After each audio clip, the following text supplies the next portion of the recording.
To begin the second half of today's proceedings momentarily. So if I could ask you to take your seats, please.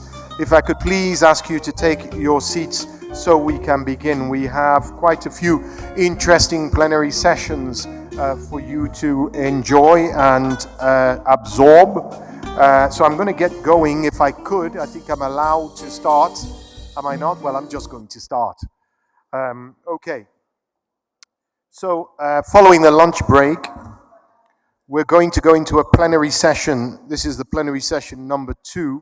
Before we go in, I have to tell you some housekeeping. I mentioned before that there are antigen tests available outside at the hotel, so please make sure you get your antigen tests. If you don't get your antigen tests, you won't be allowed to enter tomorrow. You can also get them at one of the 9 hotels where people are residing. I'm told, due to security issues, that this room has to be vacated by 7 p.m. tonight. So no mingling in this room after 7 p.m. It's currently approaching 4 p.m. right now. So within that time, we'll begin with a plenary session 2. And this is looking at the implications of the Ukraine crisis for African economies and trade. We heard a lot from a lot of speakers, including the excellent intervention from Mike Spence, the Nobel Prize-winning economist, who said that these types of shocks that we're seeing, like COVID and the Ukraine crisis, are here to stay. In a way, he was telling us this is the new normal. This is the new world. So the question is, what are the implications of the Ukrainian crisis on African economies and trade? And I'm delighted to invite, to get us started, to give us a 10 to 15 minute sort of speech to soften the ground, so to speak, none other than the chairman of Southbridge Group, and you will also know him as the former president of the African Development Bank, His Excellency Dr. Donald Kaberuka, ladies and gentlemen.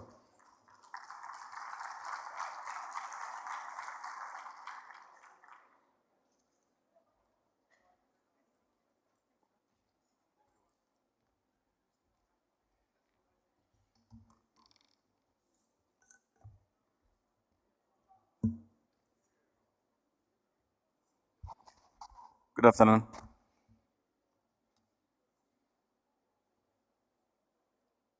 Thank you very much, moderator, for your kind words. I'm sure you have been hearing a lot about this issue the whole morning, this afternoon. I've been given 15 minutes, and I want to be strictly within that time limitations. Now, I want to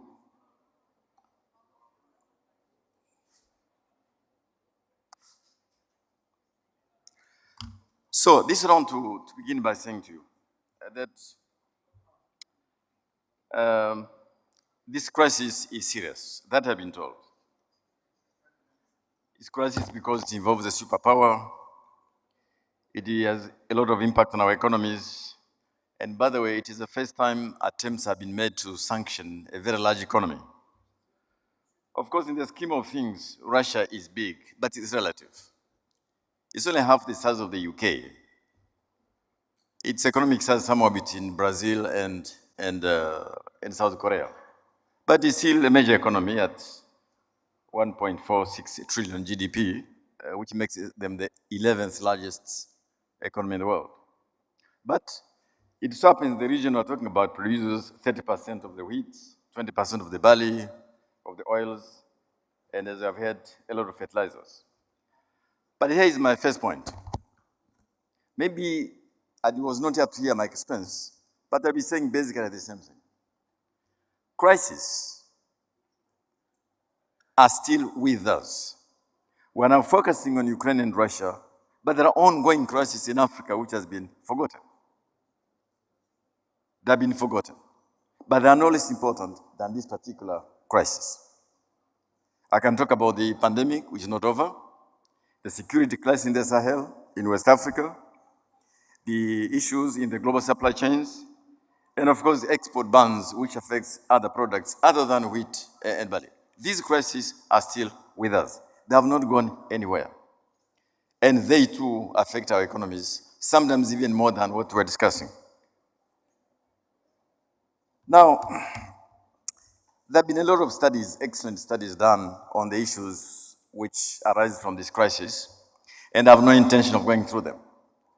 I know one study done by Brookings Institutions, which I want to recommend to you, which has done the study on the effect on the energy markets, on payments, currencies, global supply chains, the risk of decoupling, and the issues which I've been discussing around the social tension. So let me recommend that study for you. It is here. Yeah, it has been done by Brookings just in the last 1 month. It says everything you want to know, especially central bank governors who are here. I highly recommend this particular publication. It is first in class. And it says everything because of the SWIFT issues, sanctions on the dollar, to an extent on the euro, and so on. It is all there. And then there's another study which has been done by Brookings as well, which talks about all these issues which we have been discussing. So instead of repeating them, I just mentioned maybe one or two. Let me talk about the issue of food and remind everyone in this room of what the Nobel Prize winner, Amartya Sen, said. His thesis was about famine in Bengal a long time ago. Essentially, he posited that what causes famines is not usually food shortage as such. It is purchasing power, what he called entitlement. In other words, food might be available in plenty, but actually people will die because of inflation. People will die because their purchasing power has declined. And therefore, we have an issue of addressing availability of food, all right, getting the markets to function. But we have got a bigger issue of addressing ability of 260 million people around the world to be able to buy that food when it becomes available. And that is a macroeconomic question. It means, therefore, we need to work on these issues around availability of food, but also about ability of the 200 million people to be able to purchase that food when it is available. I want to say the same, by the way, for energy. It is the same. Energy might be available, but not affordable to millions of people. And so we need to keep the two in balance.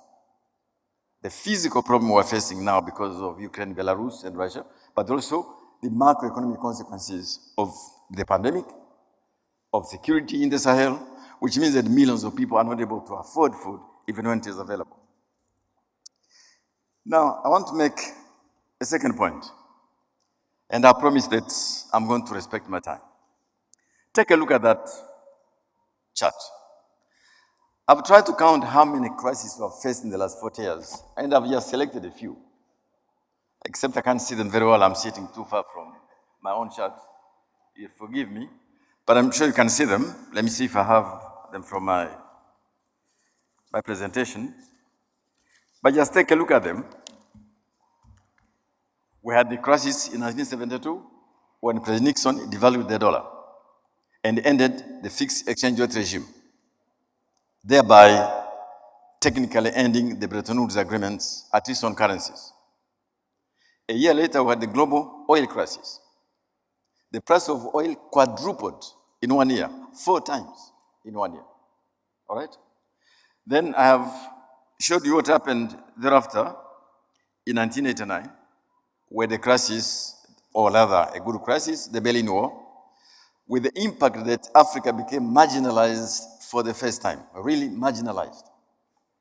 Then we had another crisis here, the Asian financial crisis, 1997. We are not affected directly, but it shows the ability of the emerging markets to react to a crisis. We had then 9/11, of course, when you had global finance in 2008. You had the issues in North Africa in 2010. You had Ebola 2014, COVID-19, now this one. Who knows what the next crisis will be? Why am I saying this? I'm saying this because the art of economic policy making is not avoiding crises. It's only being ready to manage them, building the resilience you need in case a crisis appears. I think this is what Max Pence was telling you. It is very important we understand this and internalize it. We don't know what the next crisis could be. The one we are living now comes from the geopolitical tensions, but the previous one came from the pandemics, maybe contact between man and animals and viruses. The previous one was caused by the financial markets. Who knows what the next one will be? So the art is about not avoiding crises, but being ready to face them and address them when they arrive. So the issue I want to ask here will be, how have we always responded to this crisis compared to how other regions have responded to crisis? I want to dwell a bit on the next one, which will be familiar to central bank governors here. Go back to the decision on the dollar. That decision on the dollar was extremely important for the financial markets. And it led to a geography, a taxonomy, where you had countries in the north struggling with stagflation, stagnation, and inflation, struggling with the energy security like they're doing now. Countries in the south, especially Latin America, suffering a massive debt crisis, and we in Africa beginning 35 years of decline in real per capita income. The combined effect of the dollar devaluation and the first oil crisis. How did we react? Each time I go back to figure out how we reacted, I think probably we could have mitigated for that particular crisis.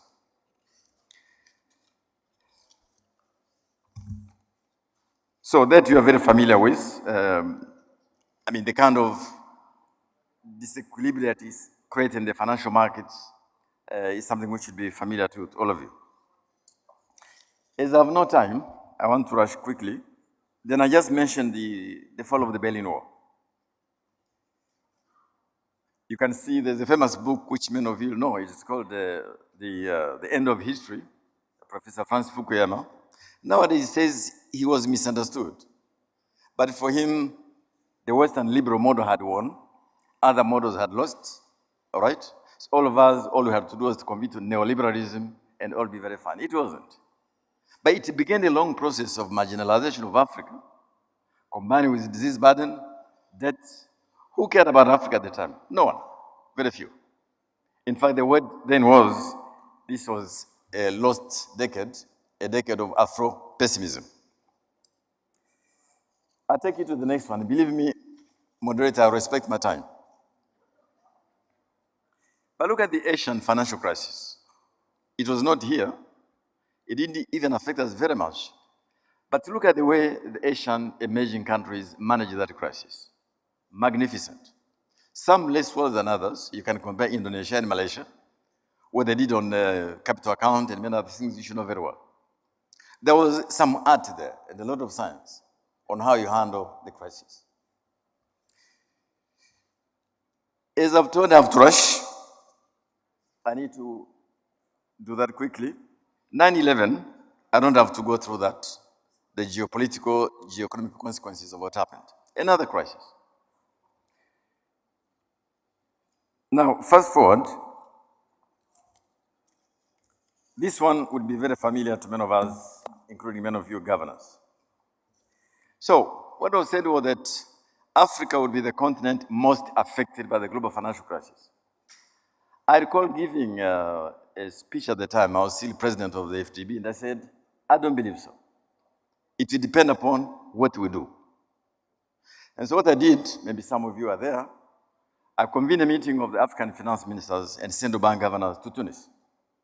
And I said, we need a strategy. We need a strategy.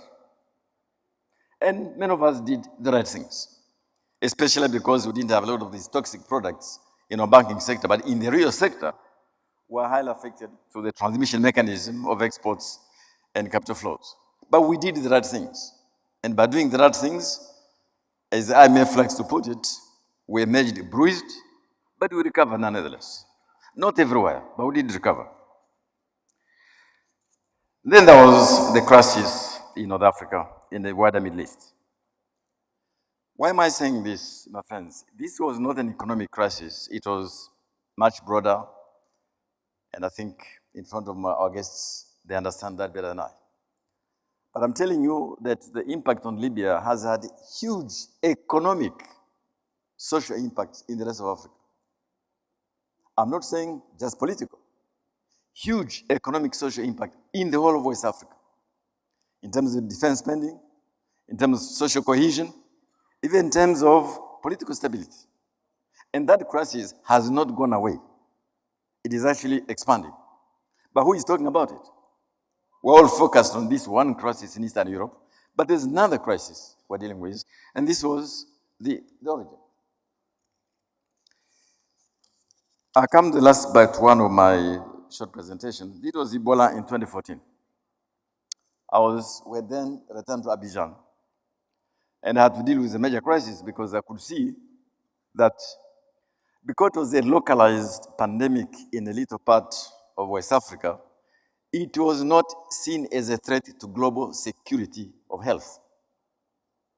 So, the Global North has a habit of discussing global health security in the following ways.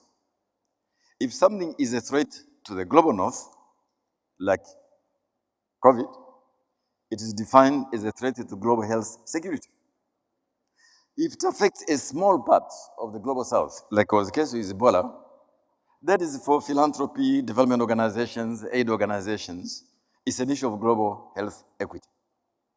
And that issue of the distinction between global health equity, global health security is still here. We have to deal with it. I fast forward this last but one of those presentation. Then we had COVID. So focus global health security, not global health equity. As a result, no access to vaccines, no access to therapeutics, or even diagnostics. External support, I salute the IMF on this one. They did an excellent job. But really, what made the big difference, and I don't know if Rama is here and his team. Are you here, Benedict? It is African institutions which rose to the occasion, not global institutions. And this has very major consequence for our discussion today. This Afreximbank offered to us as African leaders to put in place a $2 billion line for countries to access vaccines, which could then be refinanced, hopefully, by the SDRs whenever they became available. So there were two issues. Thank you. I could also mention African Center for Disease Control, the African Medical Platform, African institutions. What happened then that we still have not made progress on the SDRs, but also we could not find vaccines, period. So the funding was there, but no vaccines. Some countries in the global north had 2-3 times the amount of vaccine they needed, but those vaccines were not available to us.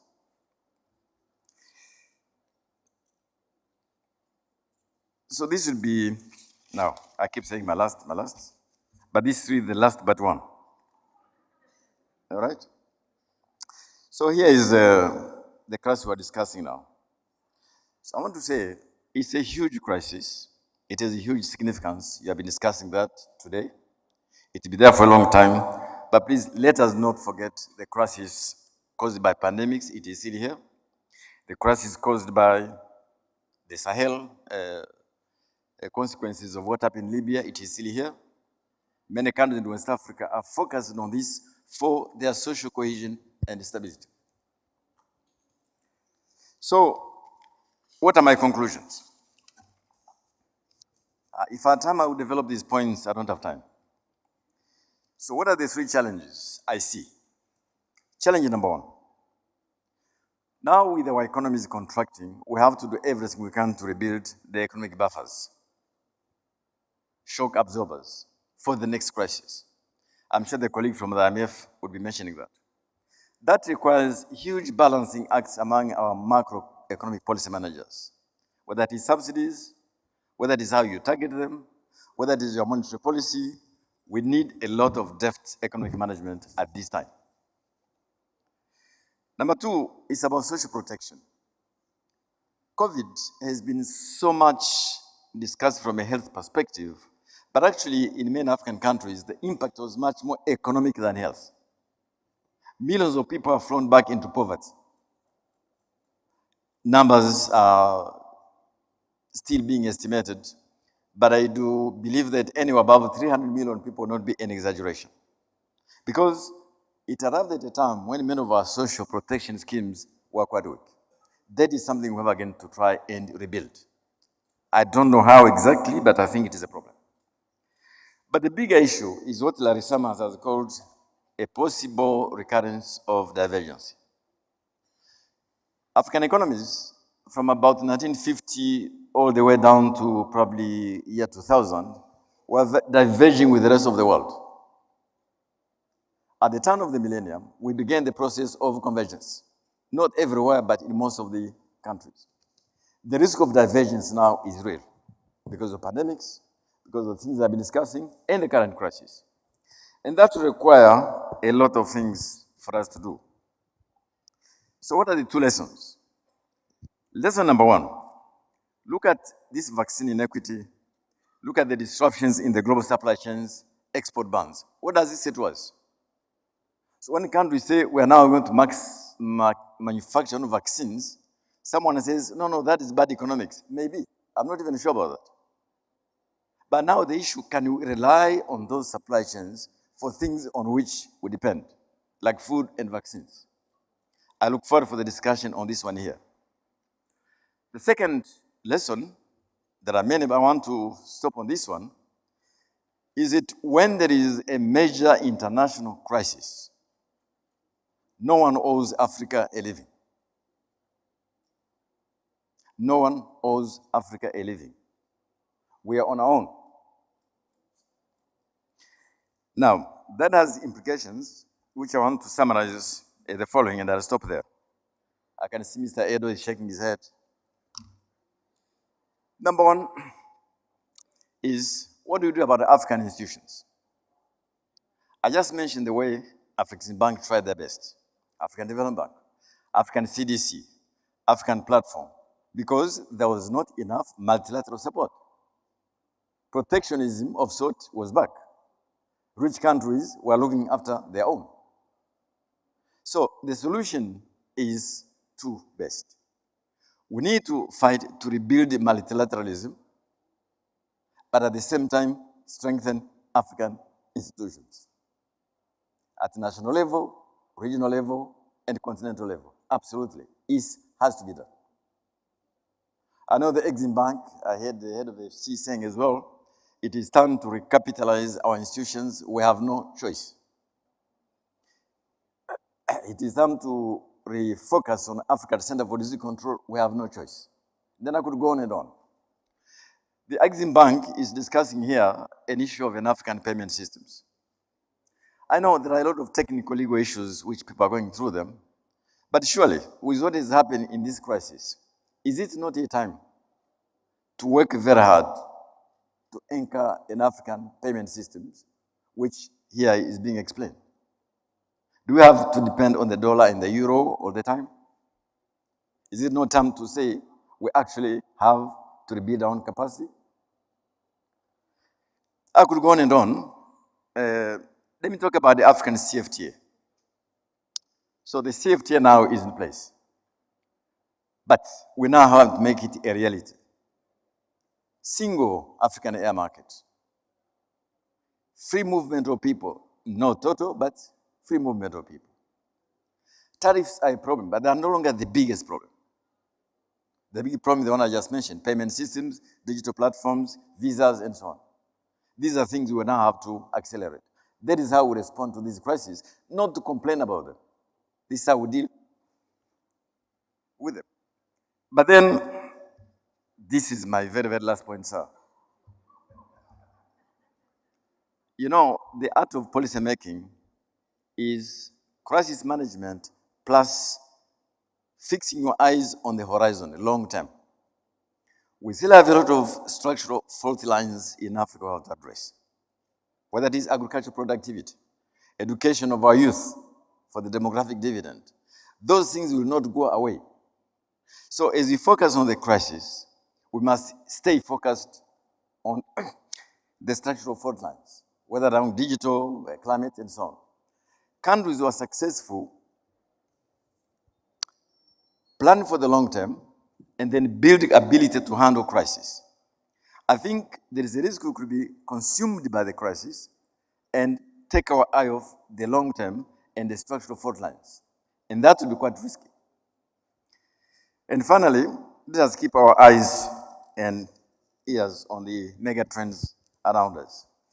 The world is multipolar, but what is Africa's place in that multipolar structure? That will depend on what we do at the African Union, at our regional organizations, continental banks like this one, and that we can do, that is in our grasp. One of the reasons I've come here, because the chair invited me, was to urge you, those who are members of this bank, and banks like the African Finance Corporation, like FDB, we have absolutely to do everything we can to give these institutions capacity. If we don't, we shall then be in the next crisis looking to international response, which will be not coming. Remember what I've told you, in terms of crisis, no one owes Africa a living. I end my case. Thank you. Thank you very much, Dr. Donald Kaberuka, Chairman of the Board of Directors, Southbridge. You know, you were implying that I wanted to get you off the stage, but nothing could be further from the truth, because I want to keep you on the stage. I want you to join me, and can you just sit down? I want you to just listen in. I'm going to have a panel, but I would love your learned attention. You don't have to do anything. You can relax. I can get you a glass of juice, whatever you like to relax. And if I could, you could just sit there and make up my five. I'm going to call 5 people now to the stage. This is the panel. Now, much has been said about the effects of the conflict in Ukraine. We heard some very interesting analysis earlier, and we've seen global wheat prices, sunflower oil prices soar to unprecedented levels almost overnight. And Africa is yet to when this hit us, we were yet to fully recover, and we still have not recovered from the impact of the COVID-19 pandemic before this new threat reared its head. It's a direct threat to food security in Africa, there's no doubt about it, and to living standards in Africa. Most African households spend the majority of their income on food.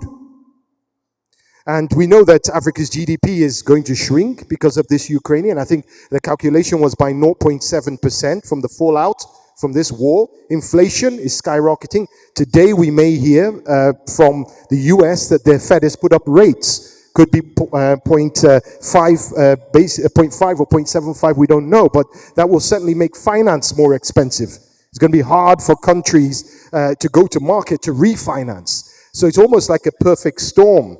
To make sense of all this, I'm going to call on a very esteemed and learned panel in the form of, I'll begin with, well, let's start with our host nation, shall we? I'm going to call on His Excellency. You heard him make an excellent intervention at the top. His Excellency Tarek Hassan Amer, Governor of the Central Bank of Egypt. Thank you, sir. I'm going to ask you to take pride of place right here. Yes, or here, right here, either one. Yes, right there. Thank you, sir. Yes, exactly. So you can take that one there. I will now call on Dr. Papa Ndaye. Dr. Papa Ndaye is the Assistant Director, Africa Department at the IMF.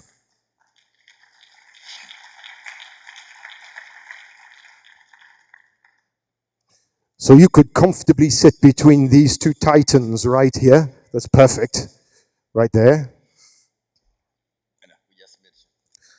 And the next person is a solutions-oriented individual. Solutions.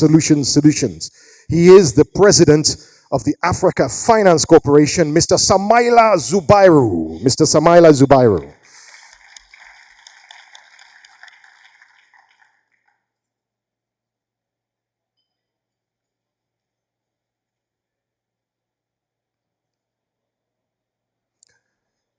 Sitting right next to me, I think. I'll make sure I'm not missing anybody. No, I'm not missing anybody. I'd like to invite His Excellency Dr. Denny Kalialia, who is the governor of the Bank of Zambia, Republic of Zambia. Your Excellency, please join us on the stage.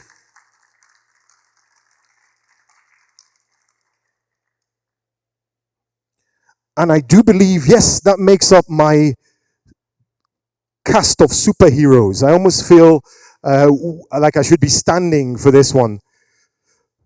Marvelous. Gentlemen, I'm sorry, it's a manel. You know what a manel is? It's a panel with all men. So but next time I promise to address address that. Otherwise, okay. So I can take a seat next to you, gentlemen, and I'm going to go down the line. I think that's what I'm going to do. I'm going to go down the line.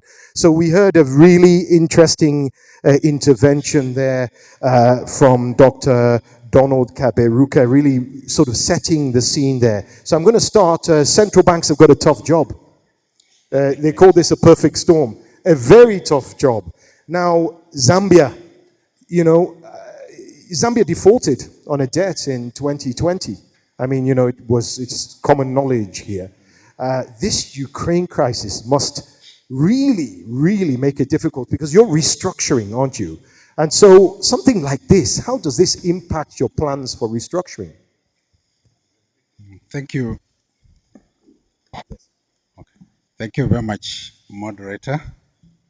First of all, allow me to thank our host for the wonderful hospitality that they have extended to us, and I thank also the organizers for giving me an opportunity to share some thoughts on the issues that have been raised.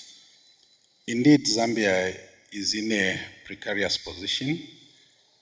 For sure, it did default in 2020, and earlier we could see this coming, but there were very committed efforts to address the issue.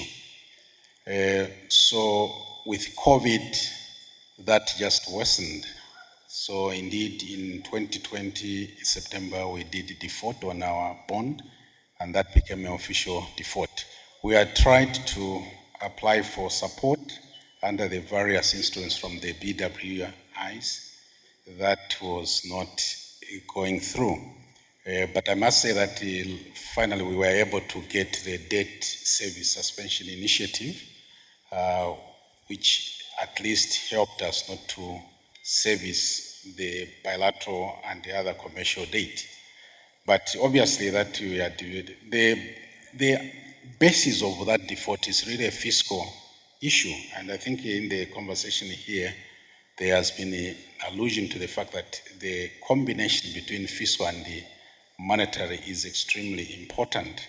So we see that our problems of debt emanated from the fiscal side. But there is a general problem there in that many of our countries, they are all striving to get infrastructure. And I think Zambia is no exception that they borrowed some of that money to build the infrastructure. Now, the space for support for soft money is not there. We go to the big institutions, they don't have the money that you need, or they have the money, but the access is very difficult. So this, to us, I think it points to need for different thinking. But before I get to there, maybe just to zero in on the point you have raised of the impact that the Korean issue has added to that problem, is that we are in the process of doing a debt restructuring under the common framework, the G20 common framework. But unfortunately, to the words of Dr. Kaberuka, no one owes you anything. Because what we have found out is that attention kind of shifted. We had a staff level agreement early in December last year. Our expectation was that by April, we should be able to get the debt restructuring.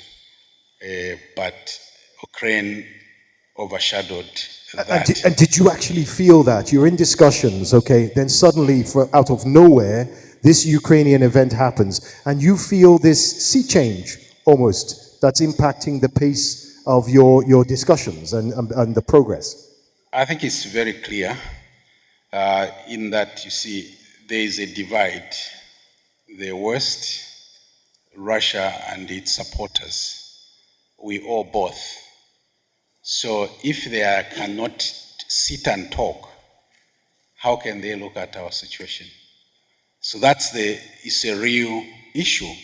The focus shifted on finding solutions for Ukraine, and some solutions were being found, but we are made to wait. Only now are we seeing a official credit committee of the Paris Club actually meeting tomorrow. So it's very direct that there was this problem that put these players apart. So common framework was in test because we are the first country. I think there are two others, Ethiopia and Chad. But we are the first who are coming through the door who had defaulted. So everybody's waiting to see what happens to us. So it is very clear that the Ukraine situation and Russia conflict had a bearing because the voting also goes along that way. So, but if you allow me just to develop that point, it's in terms of the crisis. I think the point Donald raises is that I think crises are an every so often issue. But I think one of the challenges we have as a continent is really not thinking through long term. How do we avoid this? So crisis preparedness is really quite weak in our setups. So you're talking about frameworks?